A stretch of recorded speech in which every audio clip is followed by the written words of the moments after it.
Bismillahirrahmanirrahim. Assalamualaikum warahmatullahi wabarakatuh. Perkenalkan, saya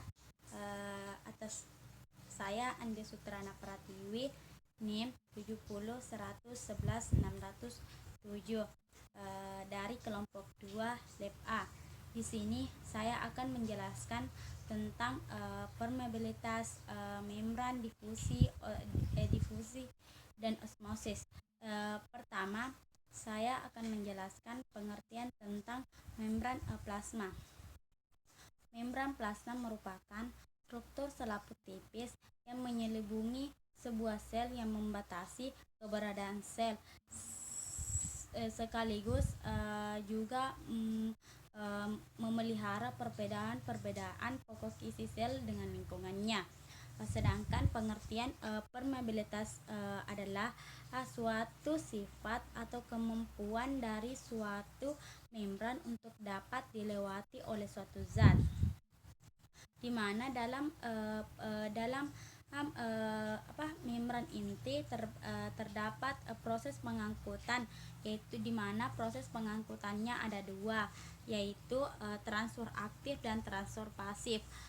Yang pengertian dari transfer aktif adalah perpindahan molekul atau ion yang di mana dalam proses aktivitasnya memerlukan energi, sedangkan dalam transfer aktif pasif yaitu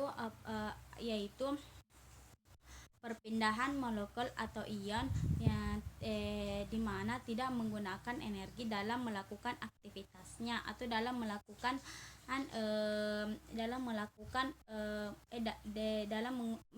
aktivitasnya. Kemudian di mana transfer aktif terbagi atas dua, ya. Pertama itu termasuk difusi dan osmosis. Difusi adalah merupakan proses perpindahan suatu zat dalam larutan dari konsentrasi rendah ke konsentrasi yang lebih tinggi. Sedangkan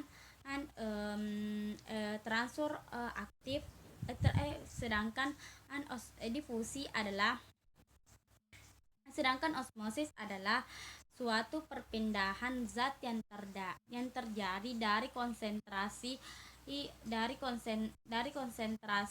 yang tinggi ke konsentrasi yang lebih rendah. Adapun sampel yang digunakan dalam percobaan plasmolisis dalam percobaan permeabilitas membran, yaitu ada 4 cara kerja. Yang pertama menentukan tekanan turgor, yang kedua hemolisis, yang ketiga itu plasmolisis, dan yang keempat yaitu osmosis melalui membran semi permeabel. Adapun sampel yang digunakan yang pertama yaitu kentang, daun Rhodes color, eritrosit ayam, dan telur puyuh.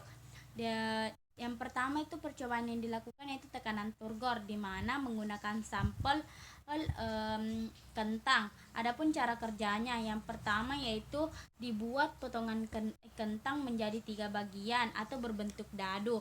Kemudian dimasukkan potongan kentang ke dalam 3 beker gelas yang masing-masing diberi aquades.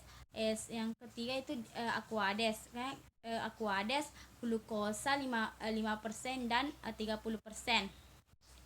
Dan selanjutnya sebelum dimasukkan kentang terlebih dahulu ditimbang. Setelah itu direndam selama 30 menit. Kemudian setelah 30 menit diukur kembali atau ditimbang kembali. Kemudian pada percobaan plasmolisis menggunakan sampel daun Rhodes color, di mana cara kerjanya yang pertama itu dibuat sayatan tipis pada daun Rhodes color, kemudian diletakkan di atas objek gelas, kemudian direndam selama 30 menit, diberi larutan aquades 0,16%,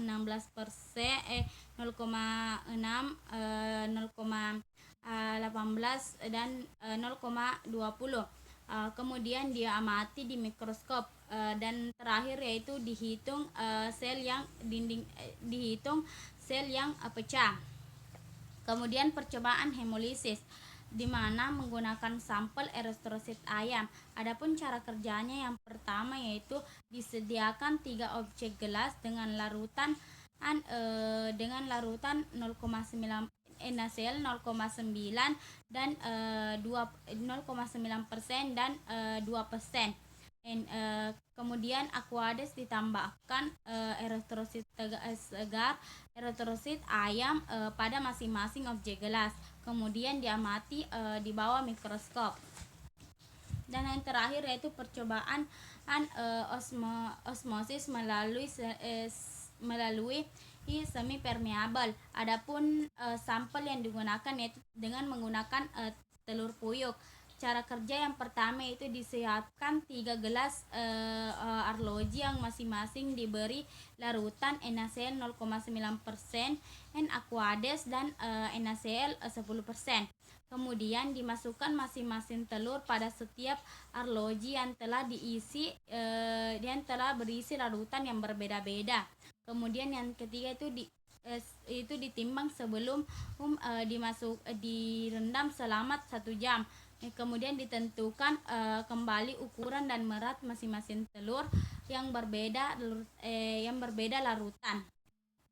Mungkin hanya itu penjelasan saya tentang percobaan permeabilitas membran, difusi dan osmosis. Lebih dan kurangnya mohon dimaafkan. Wassalamualaikum warahmatullahi wabarakatuh.